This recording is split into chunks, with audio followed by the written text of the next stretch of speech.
Strange Adventures issue 7, Tom King writing with Mitch Gerads and Doc Shaner on the art. Of course, this is the other big Tom King 12 issue book. This is about halfway through, though. This is the one that's first along. Issue 7 here, and this was also a little bit confusing at first because the story in the past with Adam is that he's essentially being tortured, and he's put into like, because these are fictional things, right? It's a psychedelic adventure that, if you guys remember when we first reviewed Mr. Miracle, I was convinced I didn't like it until we started talking about it. I felt the same way about this when I got done with it, because this is a book I've been real high on. It's really well constructed with the bounce back and forth, and there's something more going on underneath that we're just getting at with Mr. Terrific and Alana. And then this issue went like, what am I reading? It was very, some of the stuff like you read about Jack Kirby is very Kirby-esque in that. So yeah. Which again, it makes more sense as it goes. Once you start to get into the rhythm of what it's bouncing between. The opening scene is this very atmospheric, and it's one of these things where I would have thought this is in the past if it wasn't for the fact that it was Gerads' art telling me, no, this is present right now. And this is a picked scout, presumably in the skies, above Earth, and Adam goes to confront, and essentially has a hand shot first style moment here where he does, and for all of this talk that we've got that no one understands the picks, he certainly has a conversation, unless, again, he doesn't understand, and he's just, he's responding it up out there. Yeah, he's responding as if he does understand, but we don't. I mean, it's just gibberish to us. We just see like a mix of letters and shapes, and he responds as if he's understanding. But is he just like sort of making that up? Is he just like essentially talking to himself? But he has this hand shot first style moment where he kills the Pict and comes down, and then we go back and we see this part in his mind or the part in the past where he was strapped to a chair, and essentially the guy talks about it being like him jumping via like Zeta beams, but it's actually more like he's been put in different forms of like holodeck torture, where one he's beamed into space, another one he's beamed to like seeing Alana again and thinking he's back home finally, but then he's pulled right back into the torture room. And that's where I got confused throughout, because I'm like, is he Zeta beaming? Because I know from my research on Adam Strange, when it first happened, he couldn't control. He had to wait for the Zeta beam to pull him back. And if Sardath was, if he couldn't operate the Zeta gun or whatever it was, the Zeta beam technology, he was stuck on Earth. So that's why I wasn't sure what was going on. I mean, maybe he is beaming places, but I would assume that he would die if he get beamed into space for real. So no, for sure. Yeah. And that's again why I was getting confused. Like, is this all in his head? Is this because again it was psychedelic? Did they dose him with something?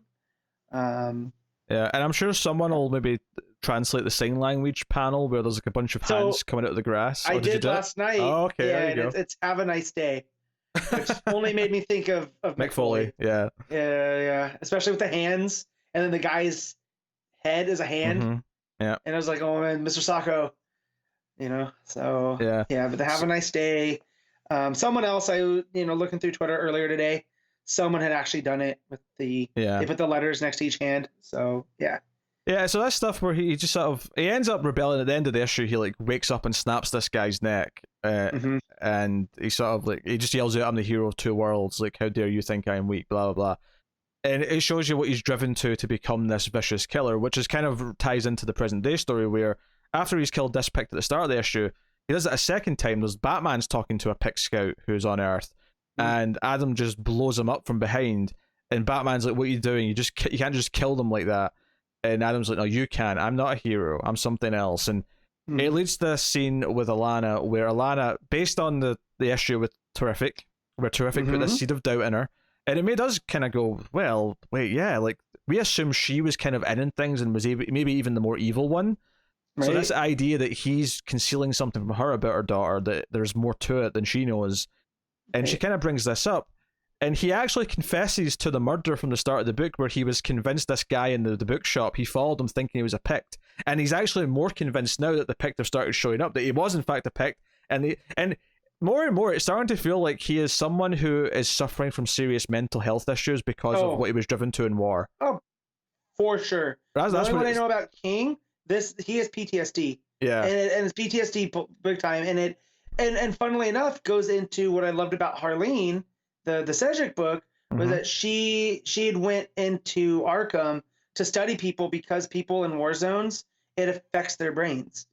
And so why is there such a, all the different villains that come out of Gotham is because Gotham's so terrible. Well, then you look about, if Gotham's a war zone, then what's an actual war zone like? Yeah. And, Alana's freaking out as she's hearing all this, but when she actually says, is there anything else about her daughter? And he says, no, of course not. Like, no, I did what I did to win the war, blah, blah, but no, nothing, there's nothing to tell you about that. And she ends up kissing him, and I'm wondering if it's getting to this kind of point where it's maybe telling us that there's either she's also suffering from similar things, or the idea that someone who suffers from PTSD can actually be negatively enabled by someone who isn't doing the right things for them to get healthy. She's instead reinforcing these ideas because she kind of believes in them too. Well, she's not that she's outwardly manipulating, mm-hmm. but she's definitely using his condition to drive her own narrative, And so if the Rand narrative is the Picts are coming, they're savages, they're going to destroy. Well, I'm having the feeling that what Rand has done back to the Picts is what's made Adam like this, right? Because it's one thing to fight in a war against a conquering army.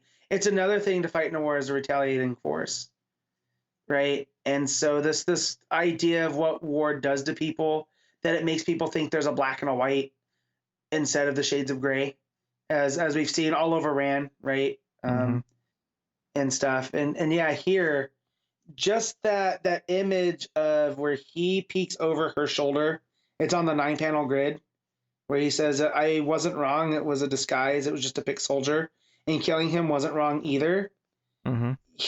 There's just a darkness to him, not like a evil darkness, but just like he's lost, just as lost as he is in all of those different. I think that you're talking about him peeking over her shoulder. I think that framing is definitely not an accident, and it's definitely very intentional. The way he's kind of like coming from behind her there as he's saying this. The almost idea, like he's almost like the evil like devil on the shoulder, like not that he himself is evil in saying this, but the idea that he's also reinforcing something in her. That she shouldn't be thinking. It's a vicious cycle.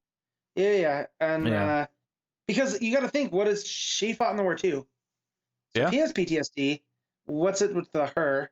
Maybe these people shouldn't be making decisions at that level without seeing help. And that's why I'm hoping with Mr. Terrific, what he represents, because he's a character that's also defined by PTSD with his wife and losing the wife, and she was pregnant, we found out, and how he's responded to it through logic, not through emotion, But yeah, and once you pointed out like it was a torture thing and he wasn't actually beaming and it was more like a danger room scenario, it pulled it back together where I was like, okay. And as I'm looking back through, it makes much more sense. Well, I think that's what it is. I mean, people might correct me, but that's what I was getting from it as it was going on.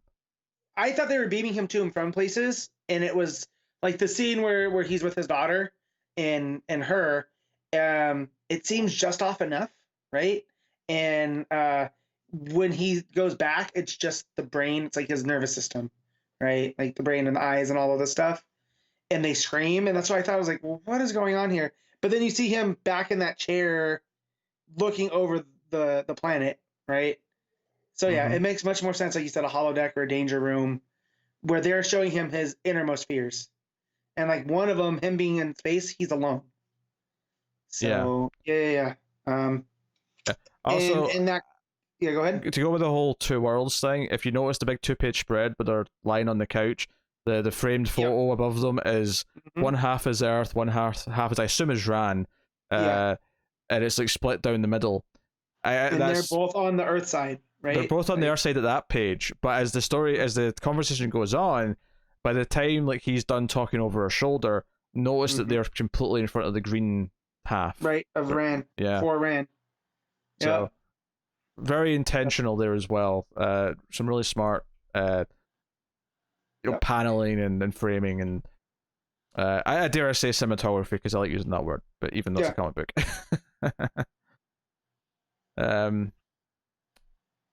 But yeah, it's wonderful, and maybe if he actually, I mean, maybe him actually beaming places does kind of work. If the idea that they pull him back just before death, or right. because it does make the moment where he sees Alana and his daughter again, even crueler. That was real, and they got to see him for a minute before he beamed back out. Right.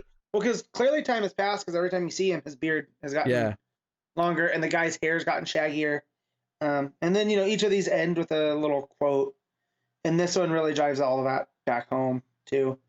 And it says, I mean, in one of my stories, the guy gets killed. He goes to another world. The bad guy gets it, and he goes back to this beautiful world with his beautiful girl.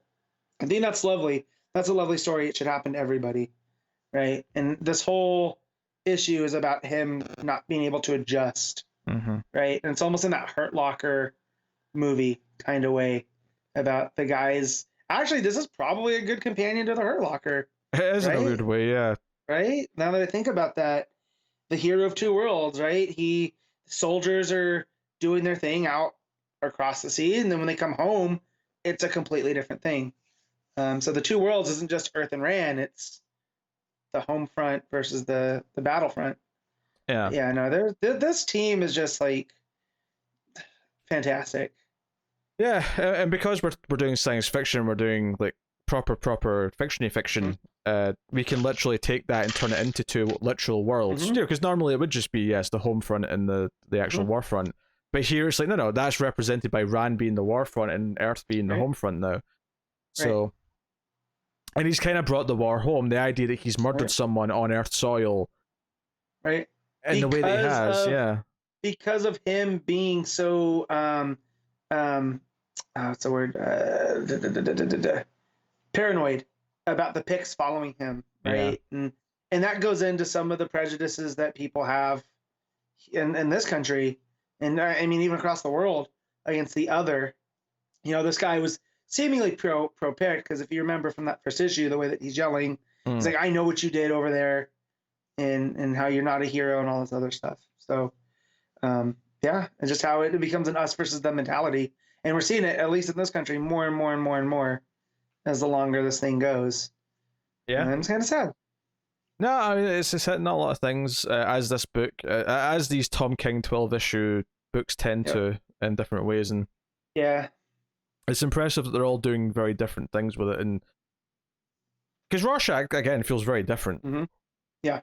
Rorschach feels like the most straightforward. I'm sure there'll be some thing about political stuff, because that book's very political with the campaign going on and whatnot, and why did these people dress up this way, and whatever. But it definitely feels more like a traditional detective story versus these where Mr. Miracle seemed to be about depression and overcoming that, and this one seems to be about trauma. Yeah, read a great comment about the last issue of Rorschach on Patreon, which I'll bring up when we get to the next issue because it'll be relevant. But that's issue 7. So the issue ends with Adam in the past, like snapping this torturer's neck, and seemingly ready to, and probably the most motivated he's ever been to just go full ruthless and start killing left and right to win for Ran. And it's almost as if this is what the Picts wanted, that they poked him enough that I can see it. Yeah, if people want to hear me more on that, just hit me up on Twitter. So I don't want to get into too many political type things. Sure. Right? So if you do want more, my DMs are open for that. Hey, last time you were on the show, we didn't know who the next president was going to be. So I mean, things are looking up a little bit since then. Things are looking up. Although knowing my country, I don't have faith in at least 43% of people. So yeah. So if you do want to hear some musings about how I think the ending here ties into other things, then my DMs are open. Yes. And just on that point, Tom King is very opinionated about this stuff. He has a lot of opinions because he worked in the CIA. He saw how a lot of things worked, and he is opinionated and critical in a lot of ways from that experience. He was over there. Yeah, I mean, Sheriff of Babylon is all about his experiences. And it's not an autobiography, but it is stuff that he's experienced, I'm sure. But yeah, and also following him and Garrett's and Shaner, I mean, what a group, because they're all so different, right? And how they go about things. Um, and yeah, just like King's super opinionated, and then Garrett's kind of is, but he still kind of tries to pull it back until you really, really push him. He's much more opinionated on whiskeys and Taylor Swift, which cracks me up, than he is on than King is. So that is two things that I have no knowledge of, so that's interesting. Yeah. Yeah. All right, what are you giving Strange Adventures issue 7? I'm gonna give this a 9.5. Yeah, I mean, you're shooting high there. It's hard to argue too much. I think I am going to give it a straight 9. It was a 9 until you helped me cinch the threads of it being maybe a torturing thing. They weren't just beaming him back and forth. You know, it's still kind of worse with the art. To me, it felt neater if it was just like in his head rather than literally going there. But maybe he is. Yeah. You know. Well, see, in my how I had it set up, I thought Rand was trying to get him back, and every time they would miss because of whatever the picks were doing or whatever. But it makes much more sense the way that it's there. Oh yeah, really pulled that together. It's definitely this guy who's doing it to him. Yeah. Right. Yeah.